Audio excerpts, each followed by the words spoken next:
Hey friends, welcome back. I'm doing a water change on the rainbow tanks, and I still have one vacant tank here, and I've just been vacuuming it and cleaning it up a little bit.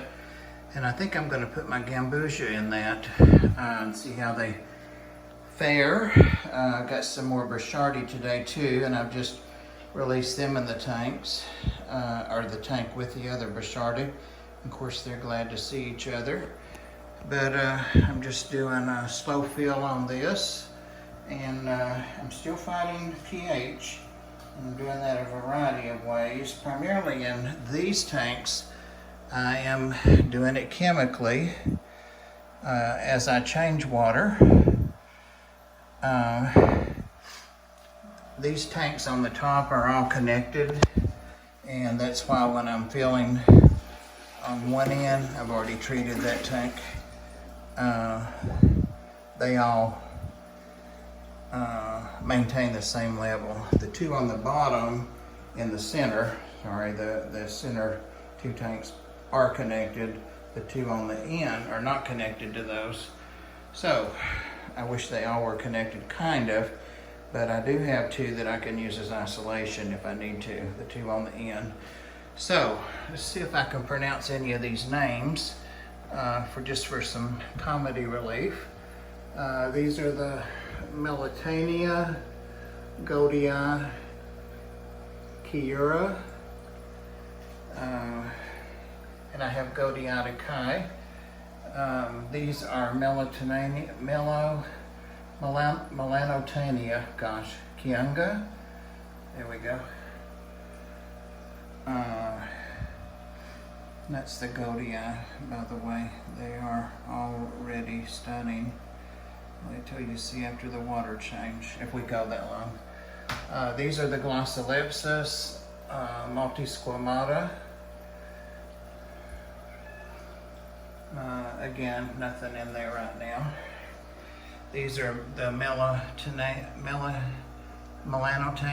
if I could get that word down. Trifasciata, collection point in this Blythe River. These guys are stunners also.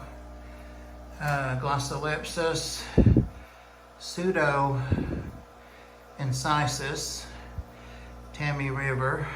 They're millenniums. Very nice millenniums. You can see some little plecos in these tanks too. These are Melanotania sexlineata. These guys are a little bit smaller. I did lose one of them, so I only have 5 of them. I'll have to check and see if Dan has any. Melanotania rubrostriata. And those are some good eaters. Those guys look a lot like the squamata. So, I would do this live, but this room does not get a good signal. It's sporadic. You can see I've got some plants to go back and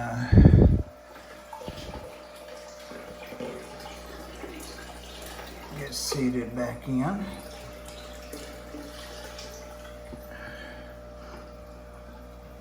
What I'm using is a pH regulator. A lot of people don't like it, but I kind of don't have a whole lot of choice. My water's coming out less than 6 pH. I can't get any sense out of the water company, so until I can stabilize the water and keep it above 7, it's really tough to keep the fairy cichlids, I'll call them, the Brashadis. It's really tough to keep theirs at 8. Takes a lot of chemicals. This tank here does not have a heater, nor does it have, I have one of both, nor does it have a box filter in it. I have both, I just haven't set them up. You can see the water and the bubbles coming through there, and they will even more so. They come through the bottom and around several places. The current does, not the bubbles, but so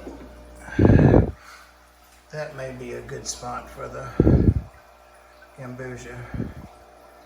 If I get up too far above the overflow up there, I'll get water in the floor. So I don't go much above those vents between each tank.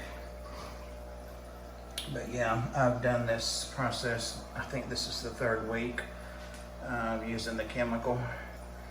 And these guys really enjoy the water change, and they enjoy the boost in the pH. It does go back down. I was hoping the rocks would help keep it up, but so far they haven't. Yeah, they're really enjoying the water and moving around, like most fish do with water changes. They know they're going to be eating in a little bit, very little bit. And I've been alternating frozen one day, a variety of frozen, and then the next day flakes and pellets and really good foods like bug bites and stuff. Just decided to try that for a while. I did have one of the Melanotania Kiunga. I think it's the collection spot for those guys. They're new. I did have one of those get bloat, so I'm down to 5 of those too. And it did not make it.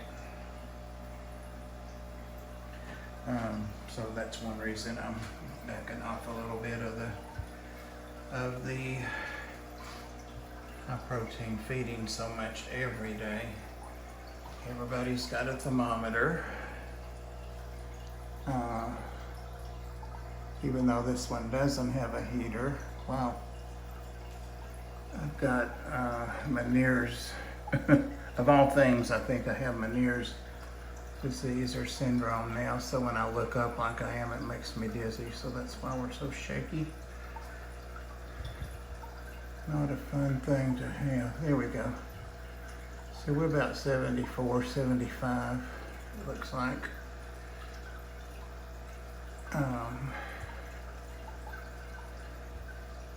And that's with the water change. I always try to keep the water at the same temperature or a little bit less.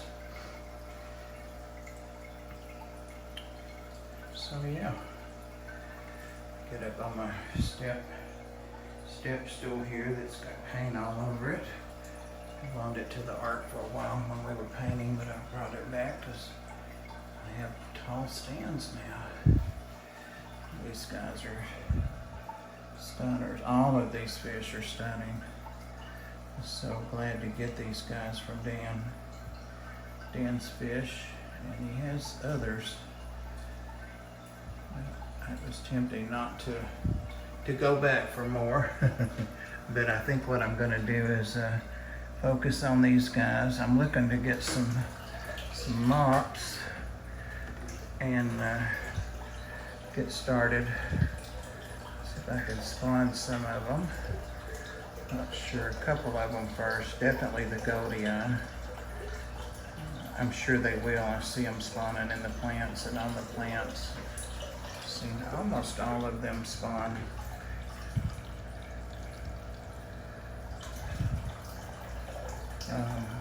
So I'm satisfied they will. On a mop. Plants are just going crazy in these. I pulled these out of Cobalt, the Jack Dempsey's tank with all of her fry. And they've really done well, the floating plants. The exception is the Rubro striata down there, a clear plant. So I'm going to put another one in there to make sure that's what it was. If that's what occurred. I'm just making sure this water is mixing good since it's going back and forth, and each one of these partitions or tanks is 25 gallons, I believe. So it's 100 gallons across across each level. So that's what I'm treating it for. I could go ahead and double dose it according to the directions and get the pH on up, but trying to be careful with this stuff, and definitely don't want to lose any of these guys to something as simple as water. So, and I've got to get that solar plant, get it down in here. I've got to get some more substrate in here as well. My God, it's 10 minutes. All right, guys. Thank you for watching, for listening. I'm gonna get off of this level. I'm just about at max there. Just about. Go ahead and come off of that since I'm kind of distracted. And get on this bottom level. Ooh, this dizziness. Man, just looking up.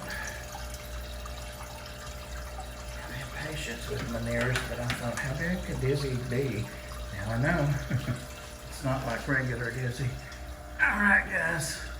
Love to hear your comments, suggestions, anything positive. I'd love to have you share it with me.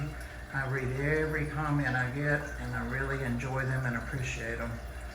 So, thanks very much. Sorry for the length of the video, but still on time, and glad you guys came along with me.